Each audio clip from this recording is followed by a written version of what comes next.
Hello, Shri Swami Samarth. तर तुम्हाला दिसतंच आहे की माझी क्रीम किती छान बीट झाली आहे आणि उन्हाळ्यात एवढी छान क्रीम बीट होणं हे पॉसिबलच नाही आहे. तर तुम्ही बघताय की माझा हात भासतोय कारण हा बेस खूप गरम होता. जस्ट झाला होता माझा तयार आणि मी लगेच करायला घेतला. कट करून ठेवला, थोडं गार होऊन दिला, खिडकीमध्ये ठेवला गार व्हायला आणि मग नंतर ना मला हा लगेच कट करावा लागला. खरं तर असा कट नसतो करायचा. बेस कधीच गरममध्ये कट नाही करायचा कारण तो प्रॉपर कट होत नाही. आता मला प्रॅक्टिस झाली आहे सो मला ते जमतं आहे. पण तुम्ही जर ट्राय केलं तर तो बेस नक्कीच तुटणार. सो कारण मी हे केलं कारण मला हा केक थोडा अर्जंट द्यायचा होता आणि कस्टमरने मला खूप लेट सांगितलं की मला केक हवा आहे म्हणून. हा एक ॲनिव्हर्सरीचा केक होता आणि आमच्या एका फॅमिली मेंबरनेच ऑर्डर दिली होती. सो तसं काही गडबड नव्हती. त्यांना सांगितलं असतं की थोडा लेट होईल तरी त्यांनी ॲक्सेप्ट केलं असतं कारण घरचेचे म्हणल्यावर ॲक्सेप्ट करतंच. तर तरी पण मी हा केक करून घेतला कारण केक जेवढा सेट होतो तेवढा खूप छान लागतो.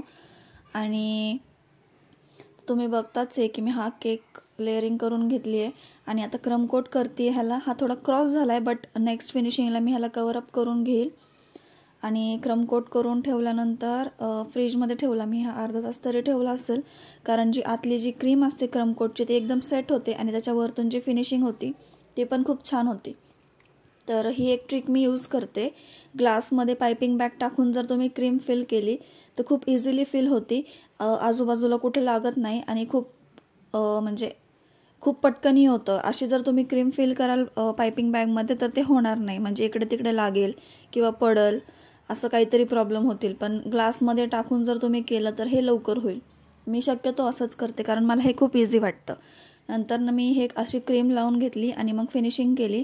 अशी क्रीम लावल्यानंतर फिनिशिंग 2 मिनिटात होते.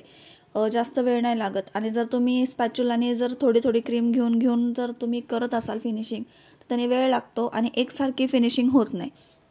तर तुम्ही बघताय की ही किती छान फिनिशिंग झाली आहे. जी वरची जी म्हणजे एक्स्ट्राची क्रीम आहे तीसुद्धा मी काढून घेतली आहे. जी खालची एक्स्ट्राची क्रीम आहे तीसुद्धा काढून घेतली आहे. आणि जो बेसला जी क्रीम लागते ती मी टिश्यूने पुसून घेते कारण मग केकचं फोटोशूट करताना ते छान दिसतं. आणि शक्यतो टिश्यूनेच पुसा. टिश्यूने एकदम प्रॉपर क्लीन होतं. आणि हा जो केकची फिनिशिंग दिसते ती लाईट पिंक कलरने केली आहे. पण वरतून मी डार्क पिंक कलरचे फ्लावर काढते आणि हे फ्लावर्स काढायला मी 2Dचं नोझल यूज केलं आहे. हे 2Dचं नोझल मी जास्त करून केक्समध्ये यूज करते. तुम्ही बघतच असाल माझ्या व्लॉग्समध्ये. आणि हे जे नोझल आहे आत्ता मी दाखवलं ते मोदकचं नोझल आहे.